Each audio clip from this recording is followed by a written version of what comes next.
Lowe's has the Labor Day deals you need to give your home a new look. Buy one, get one free select interior paint via Visa gift card rebate. Then add the final touch with 2 for $8 on select 2.5 or 3-quart mums. Refresh your home and save big while doing it.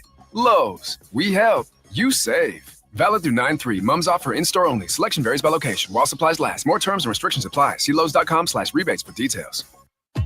If you're 55 or older and into that whole saving money thing, T-Mobile has an exclusive phone and internet bundle just for you.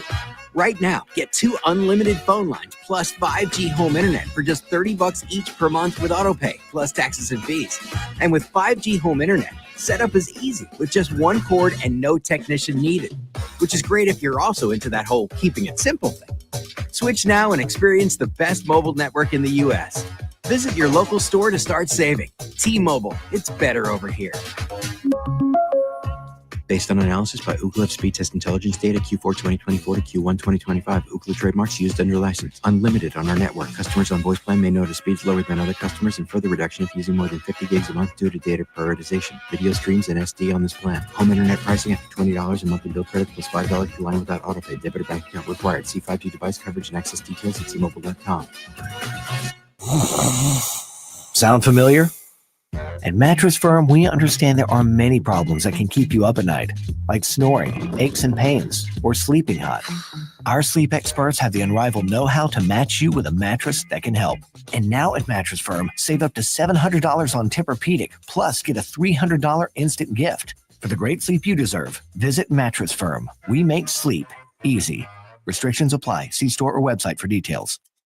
Your one stop for advertising? Call 844-844-iHeart. Number 1 on your car radio preset and the new and improved iHeart Radio app. WINCA Miami, WMIB FM HD2 Fort Lauderdale. Free never sounded so good.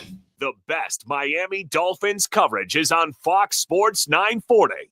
From Fox Sports 940, Anachar and Levine Accident Attorney Studios. Call 1-800-747-FREE. That's 1-800-747-3733. 1-1. He might have hit one out of the ballpark there. Out to right and deep. Second deck. He squared the bunt 2 pitches ago. And Kyle Stowers rips number 16 into the seats. Tied at 1, bottom 2. Miami Marlins baseball is on deck. Pitch to Connor Norby. He drills out to right center and deep. Frelick back. Track wall. It is gone. Connor Norby. He's getting right. 1-1 pitch. That one hammered out to left center field and deep. Martian Rojas back. They're looking up, and it's gone. Wag-a-tack, a 2-run homer. Marlins on deck. Brought to you by ADT, the official smart security partner of the Miami Marlins and Norwegian Cruise Line. Experience more at sea. Let's head out to the ballpark. Here's your host, Steven Strong. All right, nice job, Ahmed. Welcome. We're live from Nationals Park here in the nation's capital. Washington, D.C. is our location tonight on a 77-degree Tuesday night. You're listening to Miami Marlins baseball on the radio. It's Fox Sports 940 Miami, game 139 of 162. We've got 24 games left. These two teams yesterday combined for just 5 hits in 56 at-bats. The Marlins and the Nationals were hitless in a combined 7 at-bats with runners in scoring position. I don't care who won. I think both sides are looking to forget whatever the heck happened on that Monday afternoon. Hopefully everyone had a good Labor Day because yesterday was just not a good game for both teams. Now tonight the Marlins will look to return serve in the middle game with their young 24-year-old right-hander who they acquired from San Diego. He has shown promise in his first 2 starts with the Fish this season. We are pumped and we are ready to bring you game 2 of this 3-game NL East set between your 65-72 Miami Marlins and the 54-83 Washington Nationals. Adam Major, that 24-year-old right-hander, the aforementioned that we talked about in the open here, he will make his 3rd start of the season for the Miami Marlins. He will go opposite Cade Savali, 27-year-old right-hander, and it's been a heck of a journey. We'll have more on him in the head of the count. He'll make his 6th start of 2025, and he's looking to bounce back after giving up 8 runs in the Bronx against the Yankees. We will get going at 6:45 right here on the Marlins Radio Network. Thanks for hanging out with us on a Tuesday night with Jack McMullen and Craig Minervini. I'm Steven Strom. Got a good show for you ahead. We will go the distance. How about this? A 6 o'clock start, 6:40. These are my favorites. When you got a 6:45 first pitch, that means I'm on for 45. There's no, I don't think, or I guess if we had a 6:55, it would be 6, so I'd have longer. But the bottom line is we're going the distance here on this Tuesday night.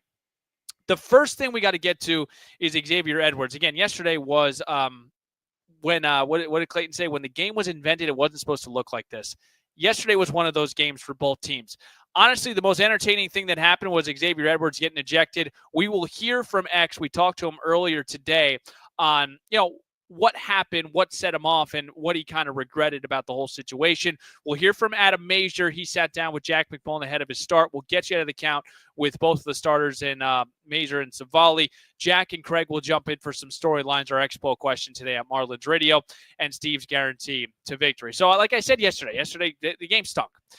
Xavier Edwards was ejected from this game. It was the second time he has been ejected. Let's hear what X had to say earlier today on what set him off and what he regretted about yesterday. I thought the third pitch, the slider up, I thought I had it up the whole way. I voiced that as the pitch went through the zone. He said he was going to be calling that today, and I disagreed and kind of boiled over after I grounded out. I told him on the way back in that pitch is up, so not a strike. I disagreed. And, I got the bat rack. I yelled something to the bat rack, not facing the field, and threw me out. 12 hours later, 24 hours, like when you cool down, what do you reflect and you regret it? I mean, what do you think? I'm upset with myself that I hurt the team yesterday and that Weimer had to go in and may or may not have been ready to go.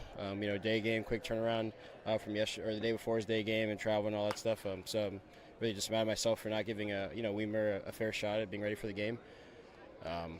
But emotions happen, and we're out here competing, and one pitch can swing in that bat, you'd switch a game. So that part of it just is what it is. Looking forward to getting back at it tonight. What do you see when you see Cade Cavalli? We did our hitters meeting on him. Good pitcher. I think he's thrown a few times this year, some good ones, and just looking to attack him early and often and look for good pitches to hit. All right, well, first of all, appreciate Xavier Edwards again, who was ejected for the second time. Look, folks, it isn't easy asking these questions. You got to go pivot right to the start. You almost want to, okay, thanks for being honest with me. Now let's get to the task at hand tonight. But we really do. I have said this, and I said this a couple days ago with Sandy Alcantara, who has been up and down. We've seen it the entire year. When you speak to the media, I always have to give these guys credit. Xavier Edwards faced the fire today. When I say fire, there was 2 reporters there. But it was really nice to hear from X, and it was really nice to kind of, see him evolve. Xavier Edwards is a young guy. He's 25, 26 years old. And he's been up here. It's felt like he's one of the veterans of this group, but it's awesome to see X kind of take accountability and to just be honest and transparent throughout that interview. So he is back in the lineup looking to hopefully, because he is the straw that stirs this drink for the Marlins, he will go after Cade Cavalli tonight. And this is a guy in Cavalli that struggled in New York against the Yankees. We'll hear from him. He gave up 8 runs, so the Marlins after yesterday. And, give credit to Andrew Alvarez. He pitched well, got his first career win in his MLB debut.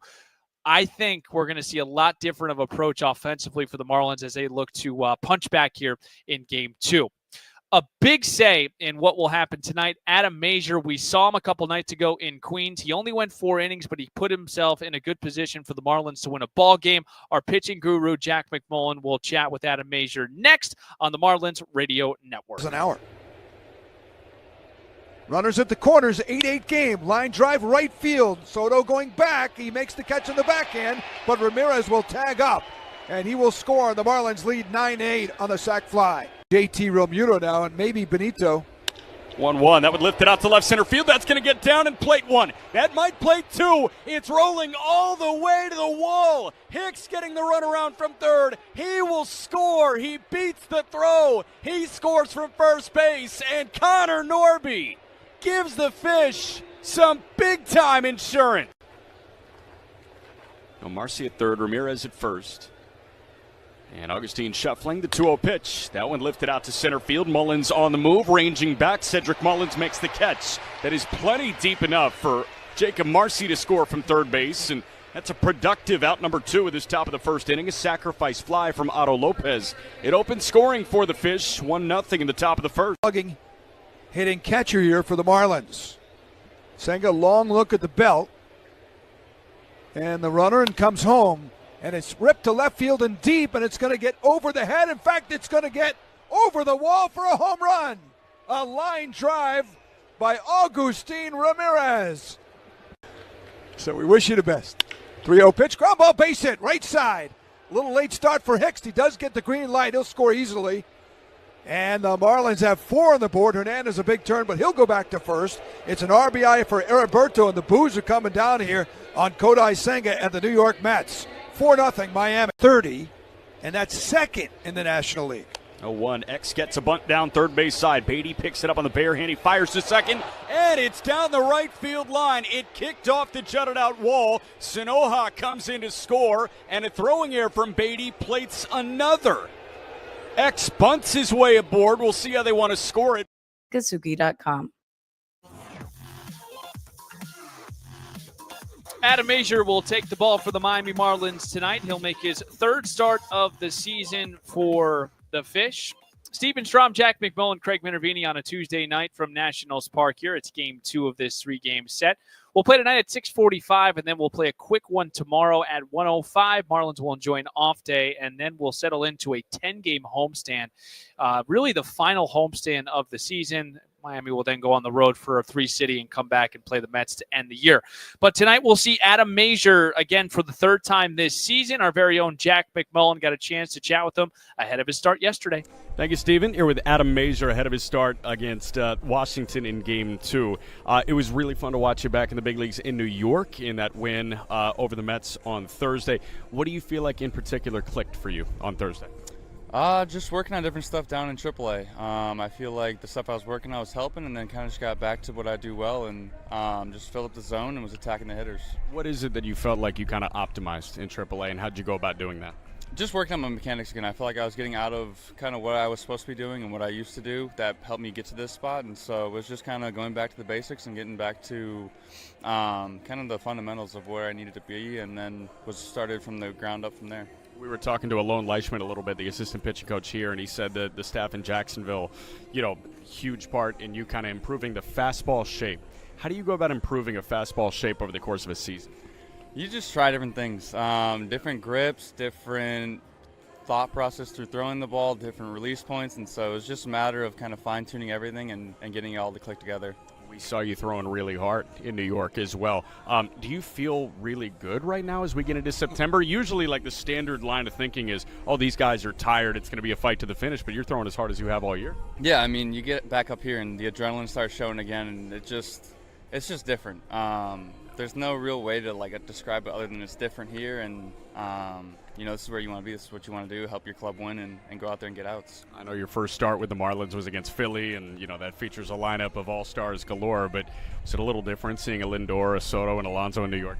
Saw them last year at the Padres, so it wasn't quite as different. Obviously, there's Soto there now, and they didn't have him last year, but it made it a little bit easier, I guess. I already have faith in some of those guys, but yeah, I've faced two pretty good lineups so far, and just looking to go out there and do my job.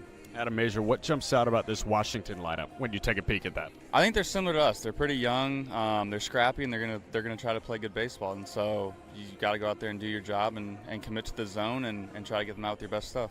Adam, last one for you. I've heard Maze. If you have a nickname, do you want like the soft Z or do you want the real Z, Maze? Either or. It kind of depends on. I think it depends on guys' accents. So Maze, whatever you want. It's Mazur, so I think we're going to go with Mage. Mage, yeah. Appreciate you, man. Maze is easy. I don't know. It's kind of shorter, quicker, but yeah. You know what? Maze it is. Thank you, man. Perfect. Sounds good. Steven. I like that, Jack. Just, I'm calling you Maze. I love it. I absolutely love it. And it's funny. So Adam Mazur, he's made a handful of starts. The one win of his career against this Nationals team. Faced them last year, June 25th, 2024. 5 innings, 6 hits, 4 runs. The only victory that he has collected in his career is against this Nationals team. He'll make the second start of his career against Washington here tonight. We'll dive deeper into the matchup on the mound. You have Cade Savali, who has had this incredible journey in baseball. I mean, this guy has been injured, Tommy John, dead arm. He has come all the way back. He is up with the big league team. He'll make his 6th start today. He'll go opposite Major. So we'll get you ahead of the count coming up next, and then we'll have Jack and Craig on later on for segment 4. We're playing baseball at 6:45. Marlins looking to bounce back on the Marlins radio network. An hour. Runners at the corners, 8-8 game. Line drive right field. Soto going back. He makes the catch in the backhand, but Ramirez will tag up, and he will score. The Marlins lead 9-8 on the sac fly. JT Realmuto now, and maybe Benito. 1-1. That would lift it out to left center field. That's going to get down and plate 1. That might plate 2. It's rolling all the way to the wall. Hicks getting the runaround from third. He will score. He beats the throw. He scores from first base. And Connor Norby gives the Fish some big-time insurance. No, Marcy at third. Ramirez at first. And Augustine shuffling, the 2-0 pitch. That one lifted out to center field. Mullins on the move, ranging back. Cedric Mullins makes the catch. That is plenty deep enough for Jacob Marcy to score from third base. And that's a productive out number 2 at this top of the first inning. A sacrifice fly from Otto Lopez. It opens scoring for the Fish, 1-0 in the top of the first. Hitting catcher here for the Marlins. Senga, long look at the belt. And the runner and comes home. And it's ripped to left field and deep, and it's going to get over the head. In fact, it's going to get over the wall for a home run. A line drive by Augustine Ramirez. So we wish you the best. 3-0 pitch, ground ball, base hit, right side. A little late start for Hicks. He does get the green light. He'll score easily. And the Marlins have 4 on the board. Hernandez a big turn, but he'll go back to first. It's an RBI for Heriberto, and the boos are coming down here on Kodai Senga and the New York Mets. 4-0 Miami, 30, and that's second in the National League. 0-1. X gets a bunt down third base side. Beatty picks it up on the bare hand. He fires to second, and it's down the right field line. It kicked off the jutted out wall. Sanoja comes in to score, and a throwing error from Beatty plates another. X bunts his way aboard. We'll see how they want to score it. This is Eric Wagman, and you're listening to Marlins on Deck with Steven Strom on the Marlins Radio Network. It's always a travesty when Eric Wagaman's not in the lineup. Well, thanks for bringing us back here. Listen to your Marlins on the go. Download the iHeartRadio app and make Fox Sports 940 your top preset to listen to every Marlins game this season. Let's set the scene here. We're live from Nationals Park on another beautiful Tuesday. I was telling Jack and Craig this. I grew up in Jersey. I don't ever remember it being 77 degrees in late August. It's unbelievable, some of the weather that we have gotten in Queens and now in D.C. Excited to bring you Game 2, and a big thanks to Ahmed Jordan back in the studio holding things down. I'm Steven Strom. Thanks for, again, hanging out with us on a Tuesday night. Let's get you ahead of the count. We'll start here with Adam Major. We just heard him with Jack McMullen, 24-year-old right-hander. He'll make his 3rd start of the season. 11th of his career. He's 0-1 this season with a 5.59 ERA. Again, just 2 starts, 9 2/3 combined. He did start on Thursday in Queens against the Mets, allowed 2 runs over 4 innings. 39 of 60 pitches were for strikes. And again, he did start against the Washington Nationals in his career. It was last June, or actually June of 2024. 5 innings, 6 hits, 4 runs. It's the only victory he has collected in his very young major league career. And it was something I wanted to share a couple days ago. We heard from Bill Hiesel, the Marlins director of pitching. I posed a question to him. I just laid it up. I said, what do you see when you think and when you watch Adam Major? And here's what Bill had to say. I mean, Mays is awesome. So we made some small changes. His last couple starts in AAA I think have really helped. Just some postural things in his setup. Some grip-related stuff. You can see in his last outing, the fastball carry was up quite a bit. The velo was up quite a bit. And I think those are directly attributed to some of the work that Mays has done, our AAA pitching coach Rob Marcello has done. I think, really excited to see him go back out in this next start and, build off of this last one. Yeah, it's interesting. So the mechanics and the posture, and I'm sure Jack and Craig will dive more into this in the game. That's an interesting because Adam Major is a lengthy dude. He's about 6'3", but he's probably weighs 170 pounds soaking wet. He is a very thin individual. So it's interesting to see and hear what some of the mechanical changes he has made. And again, the fastball shaping as well. He's starting to get a little bit more carry. And Adam Major can dial it up to 96, 97 miles per hour. So it'll be interesting to see how Major fares against the Washington Nationals for the second time in his career. Cade Cavalli, 27-year-old right-hander, first-round pick in the 2020 draft. Okay, so let's play the story of Cade. Debuted with the Nationals in 2022. Had Tommy John in 2023. He makes his recovery. He comes back. Then he experiences dead arm in 2024. Done. So Cade Cavalli worked in AAA and was promoted on August 6th of this year. He was finally back in the big leagues again after being drafted in 2020. He's 1-1 with a 5.11 ERA over 5 starts, 24 2/3 innings pitched. He was rocked in the Bronx on Wednesday, surrendered 8 runs, 7 of them earned on 8 hits. He gave up 4 long balls over 2 1/3. Here was Cade after that start. Just got to be better. I think I got to throw inside a little bit more. Didn't do that a whole lot today, and they were getting pretty comfy on the outer half of the plate.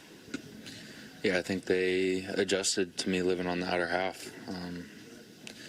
So I got to make an adjustment and get them off the plate, get them uncomfy. Didn't do that today. Yeah, you can kind of feel it in game. You understand, like, all right, we're going away. So you can kind of feel that happening, and I just got to be better at making that adjustment.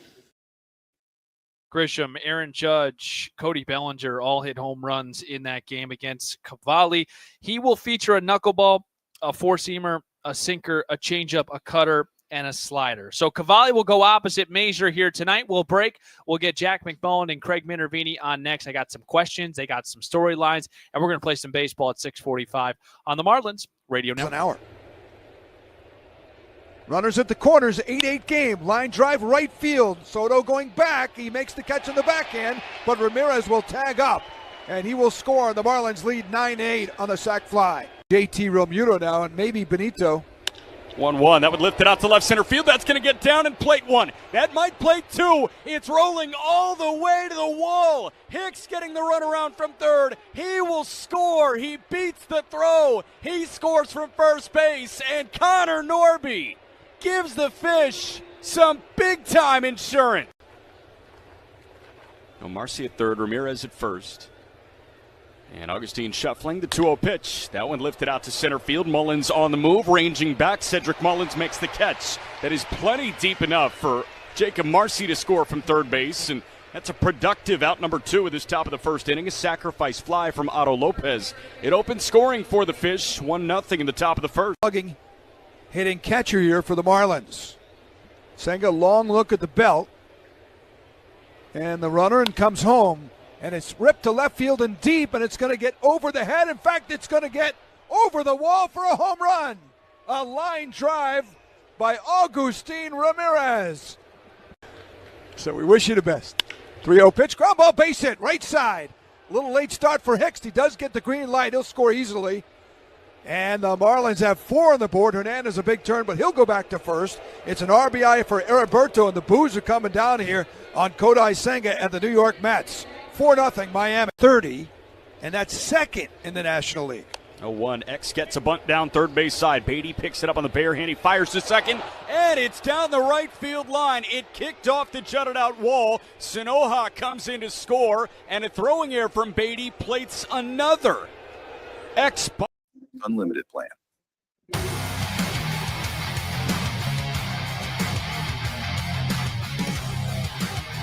Don't miss a moment of Marlins action. Download the iHeartRadio app and make Fox Sports 940 the top preset. Then listen to every Marlins game this season. It is game 2 of this 3-game set. Another game against a divisional opponent for the Marlins. Adam Major will go opposite Cade Cavalli here tonight. Steven Strom, Jack McMullen, and Craig Minervini. Craigie, let's start with you. We got some time here for some banter. Well, how are you? Were you going to say something? I thought you were going to say something. No, I was just going to say, how are you? Yeah, good I'm to see you guys. I'm good. I see Steven. He's way up there. We're upstairs. You got the binoculars? Yeah. Okay, I see you up there. Very good. It's baseball. You have days like yesterday, Craigie. But what'll be the key ingredient for you to not letting that carry over into tonight? I don't think it's going to be a problem. I think it was a hangover. The crowd was not very lively here. The Marlins, it was a quick turnaround. No excuses. It was just an off day. It was a bad day at the office. And having said that, they lost 2-0. It wasn't bad for everybody. The bullpen was outstanding. Bacher started the game. After that, they were 1 for 19 against the Marlins bullpen. So good day for those guys. Offense just was one of those days. You can't explain it. After scoring 32 runs and 47 hits in New York and coming out here and going 1 for 13 against a guy who never pitched in the big league. What was the number? 1 for 19, I think, against the starter. So wasn't pretty. I think they just forget it. I think it's baseball. They're pros. They'll be better tonight. Yeah, the offense over the weekend in Queens was awesome. So I think it was just so shocking to see not only the offense be tamed, but also be domesticated by someone that had never started in a game before, in Andrew Alvarez. But that will not be the case today. They will face Cade Cavalli tonight, Jack. And let's hear what he had to say. Again, he was rocked. He surrendered 8 runs against the Yankees, and here is what he felt like was just got to be better. I think I got to throw inside a little bit more. Didn't do that a whole lot today, and they were getting pretty comfy on the outer half of the plate. Yeah, I think they adjusted to me living on the outer half. So I got to make an adjustment and get them off the plate, get them uncomfy. Didn't do that today. Yeah, you can kind of feel it in game. You understand, like, all right, we're going away. So you can kind of feel that happening, and I just got to be better at making that adjustment.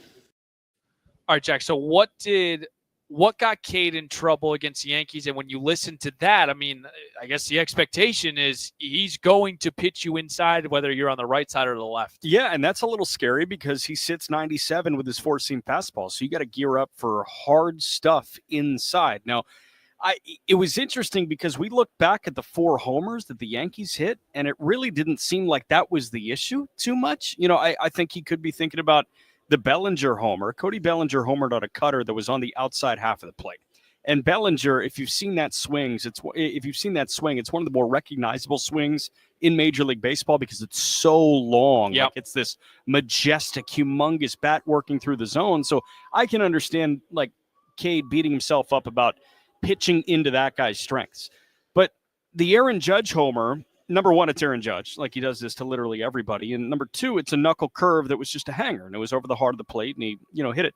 The other 2 homers, four-seam fastball to Ryan McMahon. It was on the inside part of the plate. It was a little bit low, and McMahon was a lefty that just golfed it over to the short porch. What's causing him to say this? I have no idea. And then Grisham, like you saw the Trent Grisham homer, that was like 2 balls off the inside part of the plate. Like Grisham actually kept his hands tight and belted it. So I'm wondering if the rest of the base hits were on pitches that were on the outer half of the plate and off the plate, because he was coming inside and the Yankees burned him a couple times when he did go inside. And then I looked at like the heat map for Cavalli, and I looked at the fastball in particular. It felt like his fastball when he was coming in, it was low. And I feel like that could be the difference today. He's got that carry fastball. He's got a 4-seamer. It's not a sinker. Sure. He will go to a sinker occasionally, but I feel like the plan of attack for him today is high and tight with the fastball, not just tight, high and tight. Okay, it's a mix of a lineup for the Marlins. It's not right heavy, it's not left heavy. Clayton McCullough really mixed it up, and it's probably because the splits are appalling for Cavalli. Righty's hitting .391 with a 1018 OPS, significant, 150 points better from the right to the left. So going to be interesting to see how the Marlins offense attacks. Craig, you asked an interesting question to Clayton today. This Marlins team is 34 and 36 away from Lone Depot Park, which is kind of unique because this is a very young and inexperienced team. What's your theory behind that this year? I think the youth is part of it. I think they don't know better. Ignorance is bliss. That you're not supposed to win on the road if you're a team that is under 500. I mean, it doesn't happen. You look at even some of the real good teams. Toronto Blue Jays, for example, are in first place. You know what their road record is? 34 and 35. Wow. Most teams win at home, the real good ones, and try to be 500. I think it's a great sign for the Marlins this season that they've been able to go out on the road and more times than not have a good flight home or play winning baseball and competitively, because you want to compete. Hey, maybe going into next year, you're hoping the Marlins are in the wild card hunt. Sure. I think that's a fair thing to say now based on what we've seen this year. They're going to wind up probably in the mid 70 to high 70, depending on how it finishes, wins. If you take one more step beyond that, you're in the hunt. Yep. And the step is you got to win on the road. Yep. And you got to play well in your division. This year, they're within a few games of 500 in the NL East. Marlins have had a ton of winning road trips. They're 3-2 to start this 7-gamer. Jack, for Adam Major and Clayton McCullough, we saw Major go 4 innings, 2 times around the order. What do you think's going through Clayton's mind specifically against this team that, respectfully, isn't as lethal as what we saw with Alonso, Soto, and Lindor? Yeah, I think the Marlins are in the interest of hunting wins at this point. So, we're going to figure out where we stand when Major gets through the order for a second time. I have no idea what the plan is. Hey, we want Major to get 3 times through. It was a bullpen day yesterday. Or, you know what, it's going to be 2 and dip. See ya. We'll find out together. But what I will say is it really does feel like if they are in a position to win and you feel like Major could get burned 3rd time through, the top of the order is no joke. I know James Wood has been slumping as of late, and the strikeout bug has really bit him. And Abrams at the top, he's been okay over his last bit. I look at those two. If Major just carves them first 2 times, he will probably earn the opportunity to see them a 3rd time, right? He's eating up James Wood, chance to do it a 3rd time.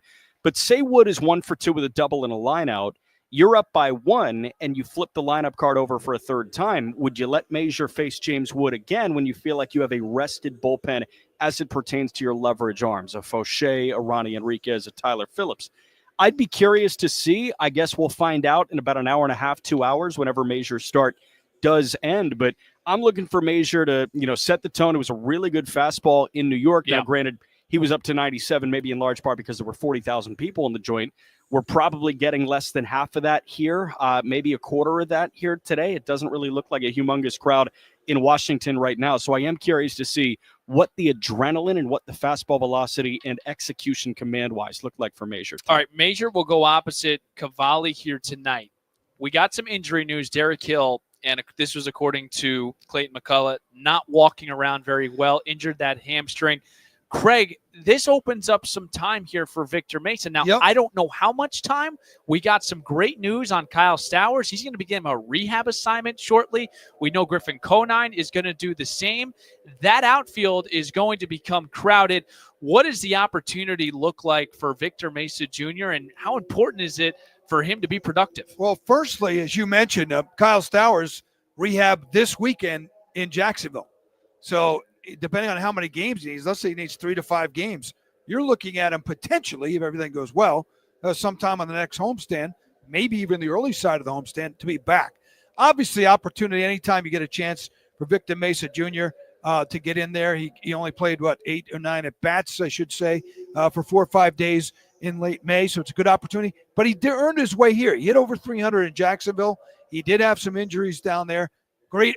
Anytime, guys, you get an opportunity in September, you're trying to turn heads and make a statement to either A, just be in spring training and be a factor, or B, in the conversation. Hey, can this guy be in our team to start next year? So we'll get a chance to see. But no matter what, as Jack said, we're going to find out together. We are going to find out together. Can you hear Craig stepping on the cord right now? I can hear it crackling. Victor Mesa Jr. But we're together. Yes. I may have stepped on the cord. Yes. Victor Mesa Jr. will bat 9th and play right field tonight. And as Craig mentioned, 302 batting average, 875 OPS with 6 home runs and 26 RBIs in just 36 games with AAA Jacksonville. Guys, we're going to do this together, right?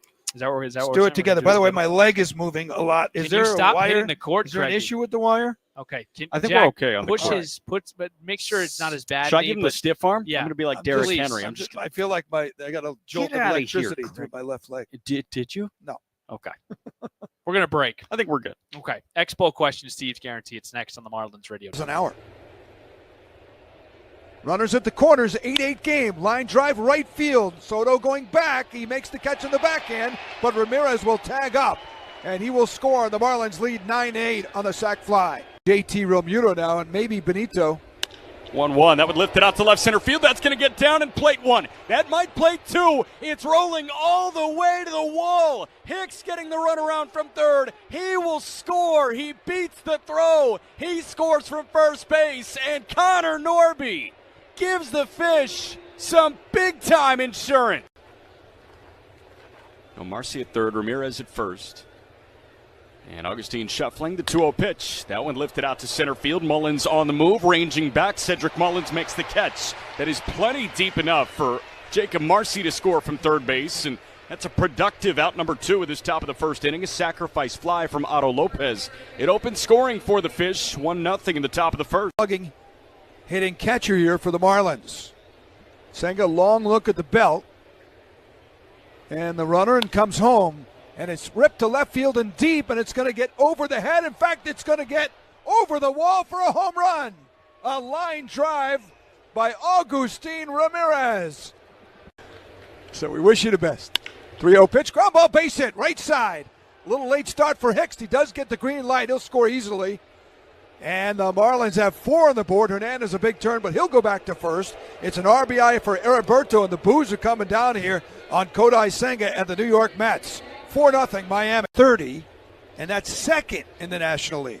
0-1. X gets a bunt down third base side. Beatty picks it up on the bare hand. He fires to second, and it's down the right field line. It kicked off the jutted out wall. Sanoha comes in to score, and a throwing error from Beatty plates another. X bunts his way aboard. Resort online at Mikasuki.com.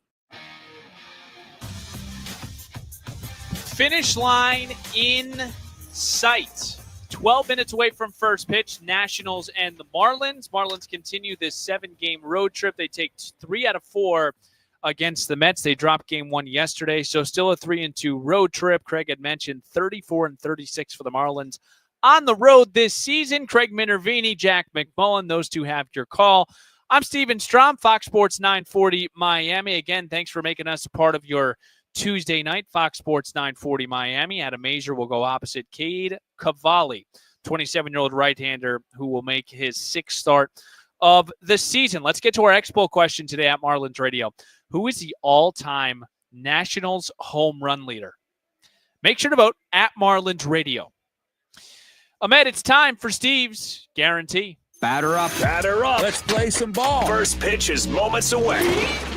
Time now for Steve's Guarantees. Now, Cavalli has only made 5 starts, but he's got reverse splits, and Jack McMullen verified it with me. Cade's got the same looking numbers down in the minors as well. He's got reverse splits. So that means, folks, for the audience, and not everyone knows this, so we always want to teach here. Reverse splits. I'm going to probably butcher this. Righties, like Cade Cavalli. When you have reverse splits, righties hit a lot better against you. Right? Typically, when you see a pitcher and when they roll someone out that's right-handed, you see a lot of left-handed at-bats because typically a righty struggles against a lefty. In this case, he struggles right on right, Cavalli. 391, that's the batting average for righties against Cavalli with a 1018 OPS. I like the righties, 2 of them in particular, in this lineup to have 3+ hits and 2+ RBIs combined. Heriberto Hernandez, 284 against the right side. He has struggled against lefties, but he does have decent numbers against right. 284 in the batting average, 792 with the OPS. Otto Lopez, he's been quiet. Look for him to kind of start to emerge here as we head into September. 266 against right, 179 against left. Right-handers, 748 OPS. I'm throwing a lot of numbers at you, but the bottom line is Heriberto Hernandez and Otto Lopez are much better against right-handers, and we know the numbers with Cavalli. He has struggled against right-handed bats. So those two right there, Burt and Lopez, 3+ hits and 2+ RBIs combined here tonight. Folks, I hope you got the itch for first pitch because when we come back, Jack McMullen paints the picture. Craig Minervini, he's ready to rock. Starting lineups in first pitch is right around the corner. Thanks for tuning in to the Marlins On Deck pregame show. I'm Steven Strom. Let's flip the M together, Miami. Marlins baseball. It's next on the Marlins Radio Network. I'm still going.